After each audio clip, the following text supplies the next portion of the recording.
And we store them for us to kill later, or to automatically kill. We haven't fully set those things up yet. That's still something we need to do. Oh, but isn't this so cool? Oh man, I'm excited. It's working. It's doing its thing. So you can see we got sometimes portals in the ground that we activate by going over top them. Sometimes they're to the left of us. Sometimes they're above us. We have about 13 blocks. I can't remember exactly. Distance, we can be away from them and they'll still activate, and they can see through glass. So we're using... Oh, where'd you come from? Oh, yeah, right. There's a dark cave over there. That would do it. This is a trouble spot. It seems like no mobs are outside the portal there, so that's good. Seem to fix that wonky portal. This is tricky, right? Because we got hundreds of portals in these trial chambers, and we have to coordinate all the portals to go to the right place, because there's like 3 on the outside in the nether there that need to be hooked up to the right thing. So we got the entry portal, and then we have like 10 or 15 spawners with portals around them in the chamber here that go to the holding area, and then we got the exit. This is the exit here, or the entrance if we're going from the other direction, right? So we got to make sure everything links up correctly, and that was a challenge. The other big thing we had to do here is try find the shortest route possible with the minecart track so we can get through here nice and quickly. And honestly, that was the tough part, because I don't have free cam or any other mods in my single player here. This is a pure vanilla series, right? So I can't just like look through walls and figure out, oh, this is the shortest route. No, I had to use coordinates and like link everything up that way, and it was a big challenge. For the most part, though, I think we did pretty good. There's a few inefficiencies here and there. I got better at it towards the end as well compared to the start. Oh, I missed some land there. I also tried to like dig out a 3x3 area all around the track, so you know the camera's not flickering like crazy as we travel through here. Normally when you go through this, we would do it without the ominous potion. I have it equipped here just so you can see the particle effects whenever we activate a portal. Some of these are still going from last time I went through, I think. Yeah, that one didn't trigger either, even though it should have. Yeah, anyways.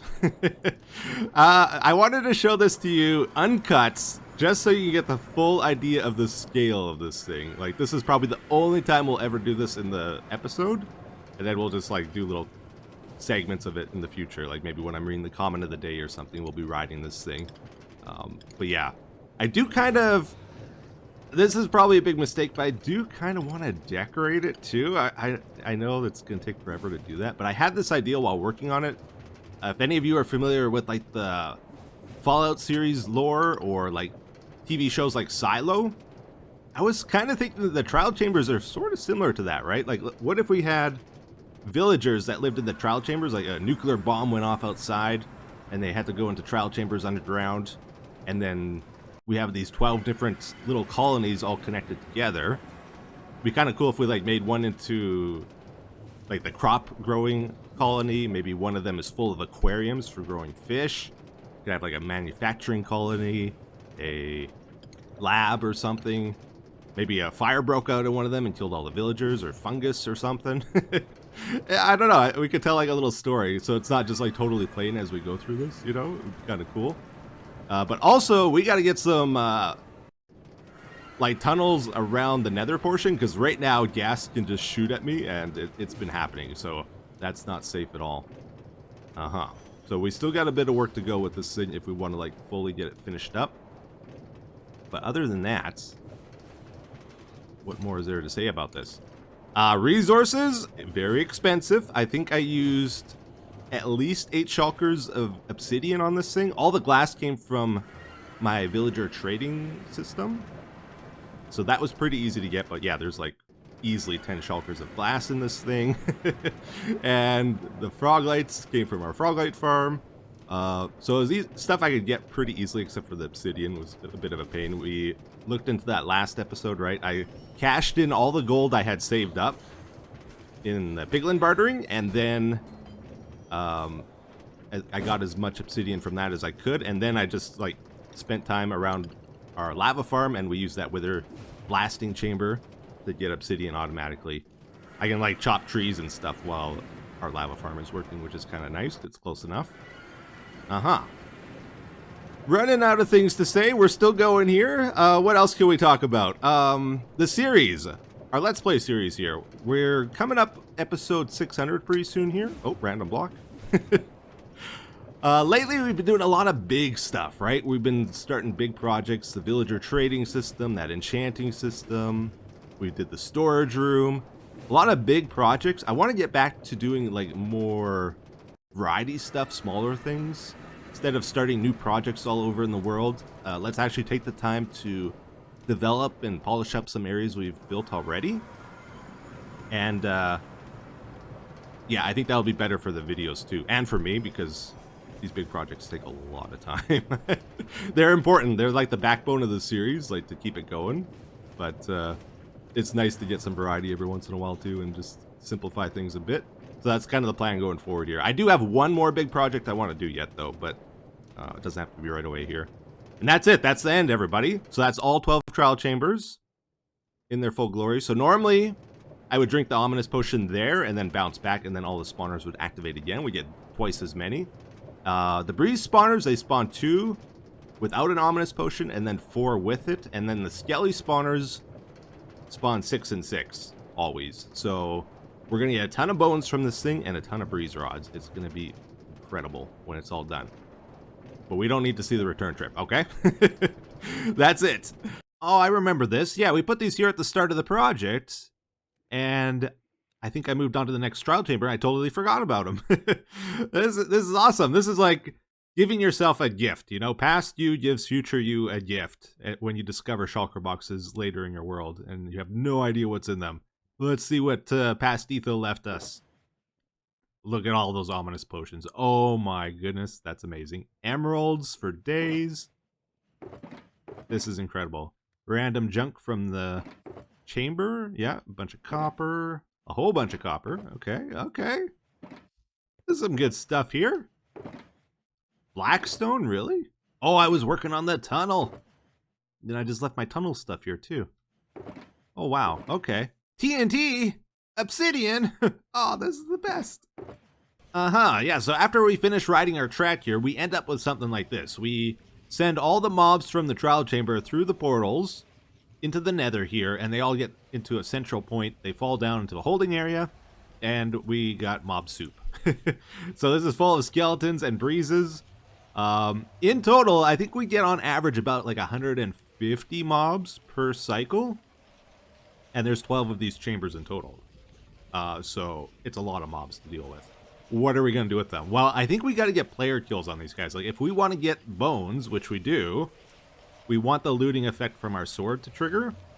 And the breezes actually need to be player kills for them to drop the breeze rods. So there's no really getting around that. Except, there is a mob in this game that kills skeletons for us. And it counts as a player kill. I'm talking about wolves. We want to try set this up so wolves will automatically kill the skeletons, I think. I don't know if that's going to be an issue because they have armor and stuff. If they get thorns on that armor, it could kill the dogs. But like, all the fighting I've done against these guys, I've never gotten thorns armor, I don't think.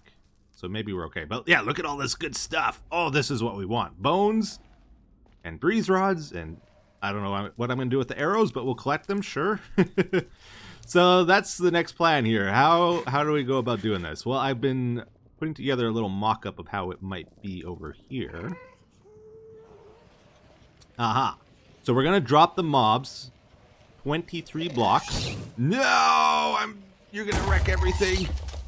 You're going to ruin my life. Oh, man. Don't mess up your aim now, Etho. There we go. I don't want him blowing up my glass here. That would make a big disaster. Yeah, I gotta mob-proof everything. We drop them down 23 blocks to try to get them down as close to a one-hit kill as possible. Like, when we first go in and it's not ominous mode, those guys will be a one-hit kill. You see they're taking cramming damage. But the ones with the armor are going to take a few more hits, and hopefully that won't be an issue for the wolves. I'm planning on putting the wolves underneath the pistons here. I got, like, a spot for 3 of them, I think, in there, and 3 on this side.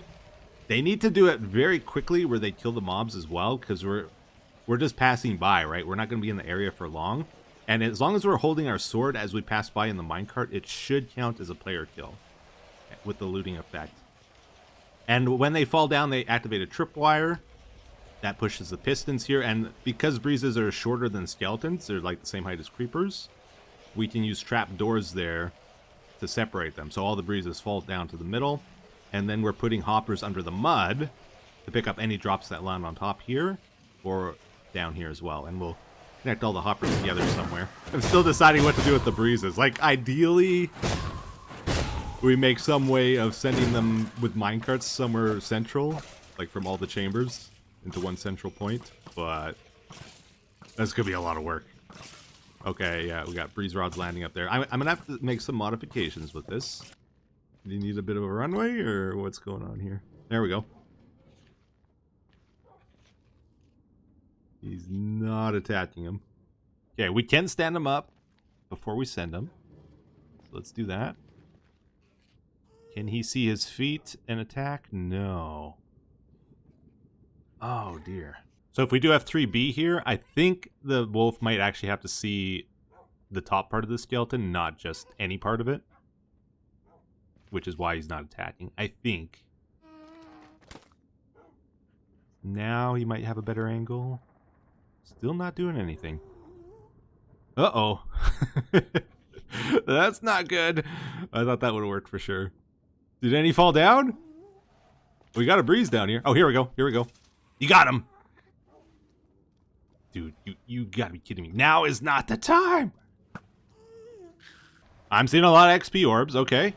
So we didn't get to see them falling, but it looks like they did the job on both sides. So we have one sitting on a trapdoor, one just right on the hopper there, and both seem to work.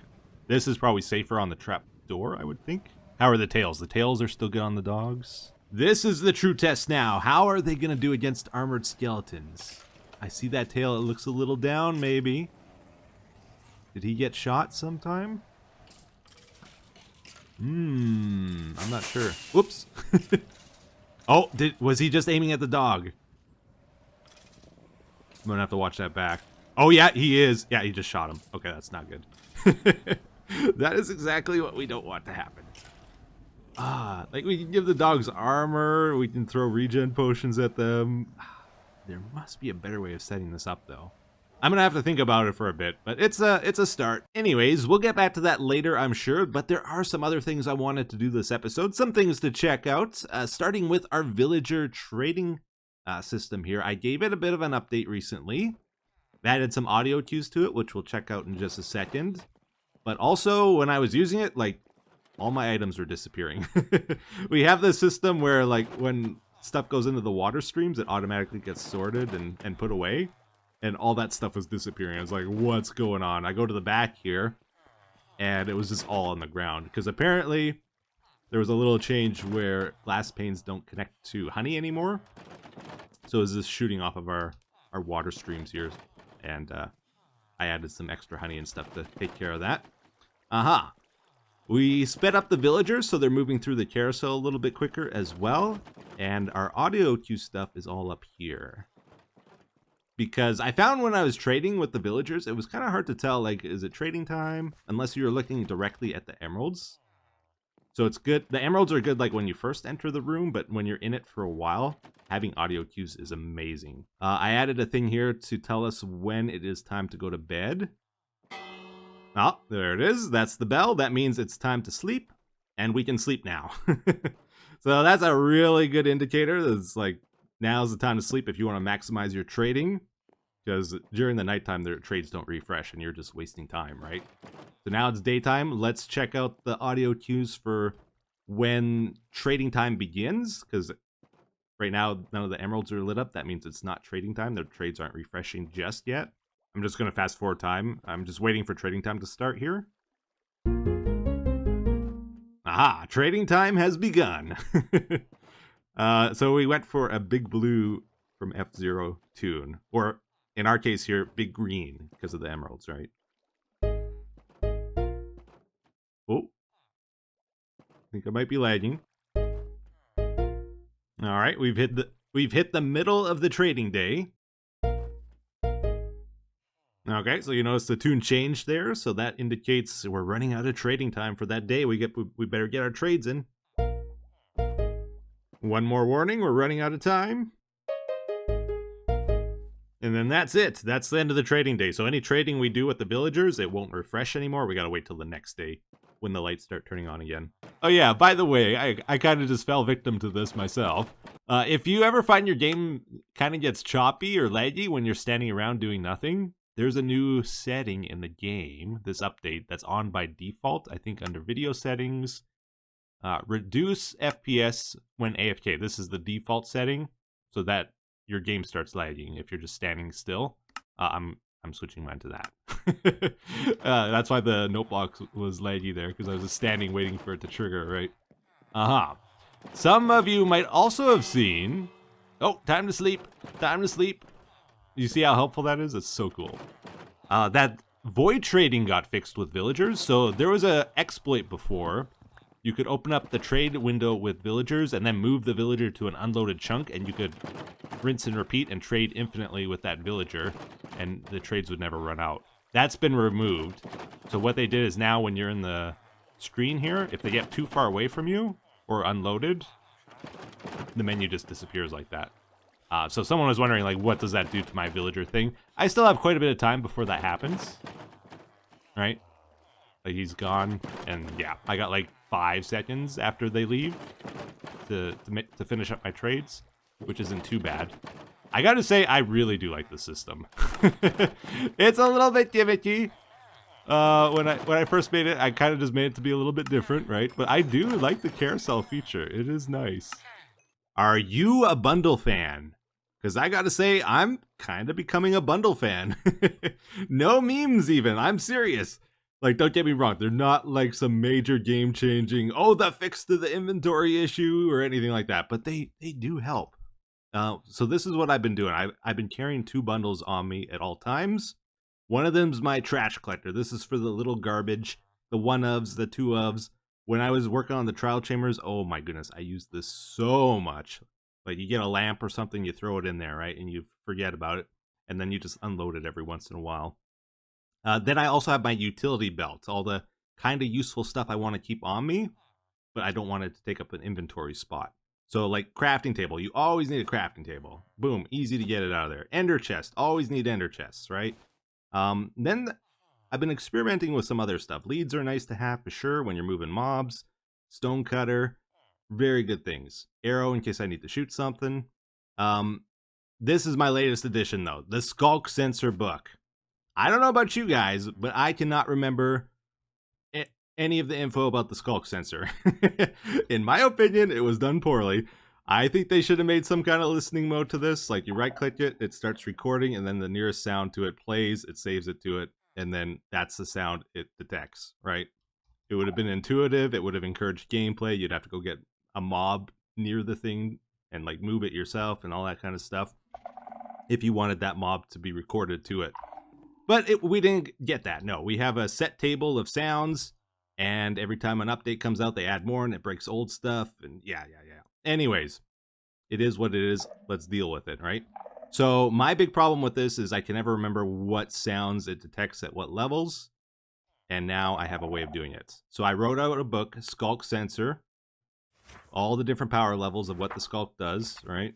And then I don't need to check the wiki page. I can just look at this. And I might add more details to this later, because it's the basics right now. Anyways, so what I can do now, whenever I need to program one of these things, I just get my lectern, and I have everything in my ender chest to make copies of this book. Like, I got feathers, I got ink sacs, books. So then I just make a copy of it, and then I throw one of these on. And then if I want to, for example, detect entity damage, I just turn to that page, and boom, that's what it is. How can I prove it? I get the arrow out of my bag. There's a lot of, like, finicking around with your inventory still. Oh, let me shoot myself, please. There we go. Ah, you see, it detected it. Aha. It's detecting me. Pretty cool, right? And just in general, you often need comparator signals of certain strengths, and this is a way I can get them, not just for skulk sensors. So it's a pretty handy tool to have. So we're going to start using this library to store master copies of any important books we might have, like anything with useful information that we might want in another series, like Hermitcraft, for example. So I made 2 of these, one that's signed and one that's not. And if I need to edit this, I can as well. But yeah, that way I can just have a dual instance of Minecraft going, one in my Let's Play, one in Hermitcraft, and I can like Control A, Control C to copy the page, and then paste it over to a book on Hermitcraft. And that way I can get the books in other series without having to write it out every single time. I've been thinking, you know, every episode we do the comment of the day. It might be time for another new segment. Minecraft idea of the day? Maybe. I got one for you. Okay, Mojang have been changing bats a lot lately. They gave them a new texture. They spawn at all height levels now, not just below sea level, but only on natural blocks, so they're not annoying, right? Here's an idea. They've never had a drop in the game. Nighttime song. Interrupting. Ruining my flow. As always. But boy, we love it. Bats don't have a drop, right? What about echo shards? Isn't that perfect? The only thing you craft with echo shards is the recovery compass, which is a nice thing for struggling players. Like, maybe you don't have to go to the ancient city, one of the most dangerous places in the world, to get a recovery compass. Maybe you can just get it from bats. I can do this because I have a wind charge farm now. It's okay. It's allowed. I'm not wasting. Well, I am wasting, but I'm allowed to waste.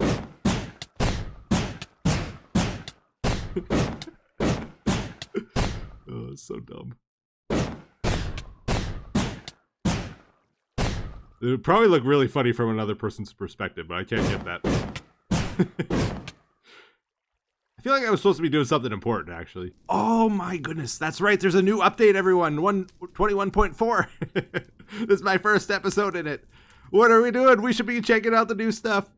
Whoa. No, I'll be honest. I've been super spoiled on this update. I'm sure you guys have all seen it as well. So there's not like so many surprises left with it. Like, I saw the live when it was first announced. I've seen people's episodes playing around with the features.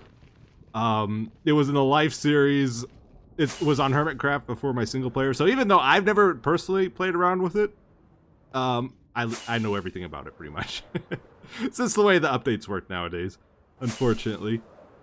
But yeah, I did a /locate in a copy of my world to get the biome location. This should be it. I got the tunnel set up, kind of. Let's go check it out. I never did see anything with like bone mealing the trees and the moss and that, so I kind of want to play with that. But otherwise, no, it's an underground spawn. Oh, skull. How deep are we? 40. That's not too bad. We are at Y93, and we still have no clear sight of the surface. We got a ways to go, maybe. We are in amplified, don't forget. We're in the heart of a mountain, I think. Okay, it opens up here. Let's go check it out. Oh, snappers. Oh, yeah, sky color change. Oh, it's a big one. Yes. That's what I wanted to see.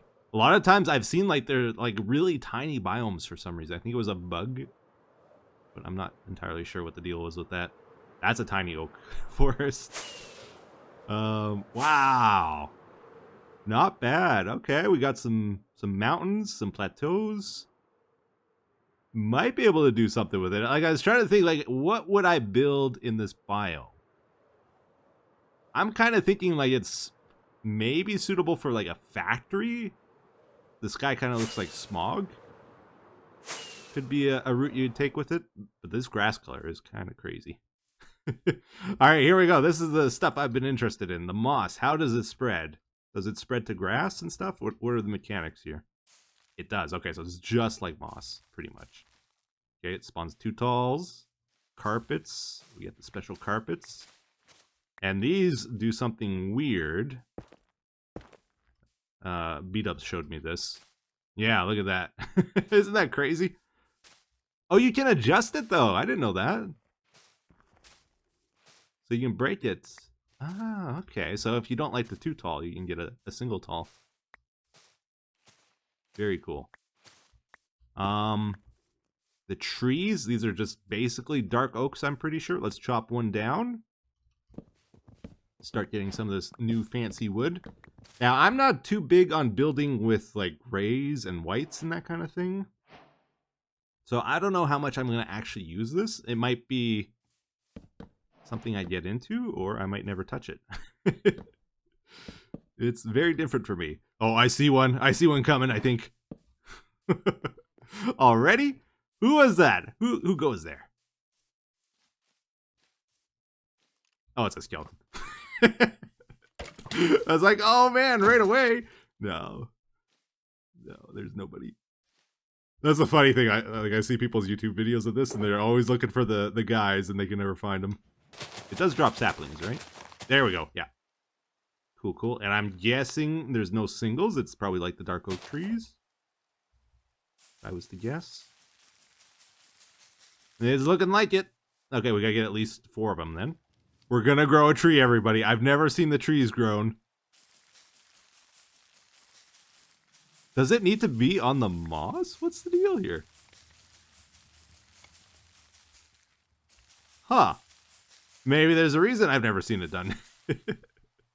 Okay. There's something else to it. What's the trick here? No? Nothing? Does it need light? I'm so confused.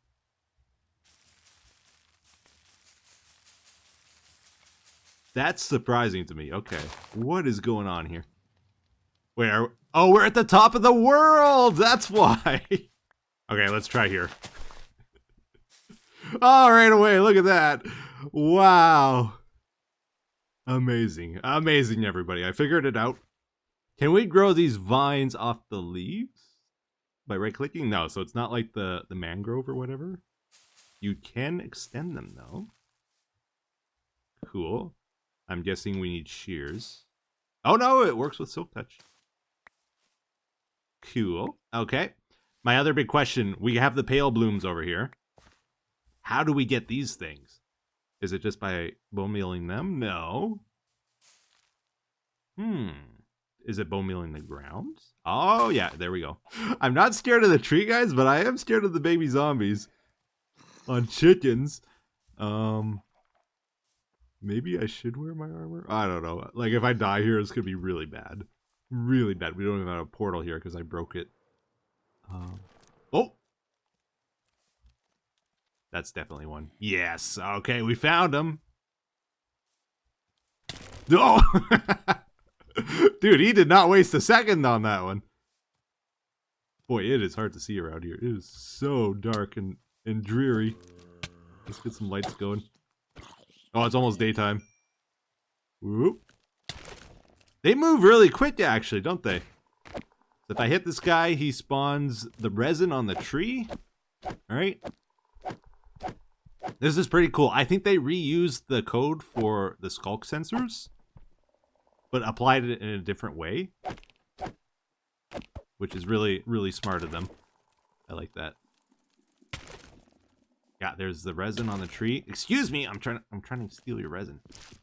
There should be a heart around here. Where's your heart? Did they tell you where it is?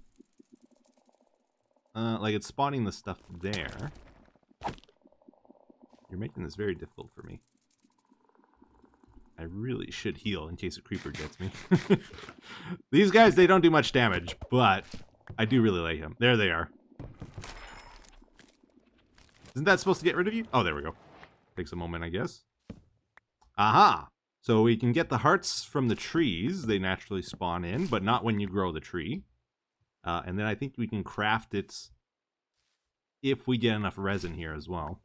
Does it take a resin block? Creaking heart. Okay, yeah. 1 resin block and 2 pale oak logs to make the hearts. Cool, cool. And then we need to sandwich them between the logs. I think. Did I place that the right way? Is there an orientation to these things? No, it looks the same every time. I've never noticed this log texture there, though. Oh, it did rotate. Oh, yeah. Okay, so this is the wrong way. Wait. Is it straight up and down? So up and down makes it look left and right. I see. Okay. Okay, we did it wrong before. Let's just double check the tree here. Can we grow singles? I'm going to say no. Not looking like it. All right, good stuff. So we're back home. I just wanted to do like a quick look at the new content today and get some of the stuff. We brought it back home with us. We'll probably get more in depth with the new features later, but it is time to wrap this one up with the comment of the day. And this comment, it brushes on the whole AFK thing I mentioned last time. It says, to second your no AFK rule, the reason people engage with videos like yours are because we enjoy seeing how you cleverly solve interesting problems. One of the core problems in Minecraft is resource management, and time is just another resource. Some might say the most important one, in fact. If anything, this is the core problem being solved in survival playthroughs specifically, and going AFK really does teeter the line into undermining that. I think that was very well said. Yeah, it's an interesting thing. Like, how you want to play is really up to you, of course. But I just feel if you AFK, if you use auto clickers and that kind of thing, you're more into about the destination, like a means to an end, instead of the journey, right? If you just want the stuff, maybe you should just play creative. Is my thinking anyway. A weird thing happens too. Like, let's say you build a farm in the game. It's a crummy, terrible farm. Or you build the best farm ever. If you AFK, the farms become the same. Like, at the end of the day, you're just going to get the resources you want from it. You'll have to AFK longer at the crummy one, but it doesn't affect you, right? So it sort of undermines your desire to improve and things as well, like make better farms and that.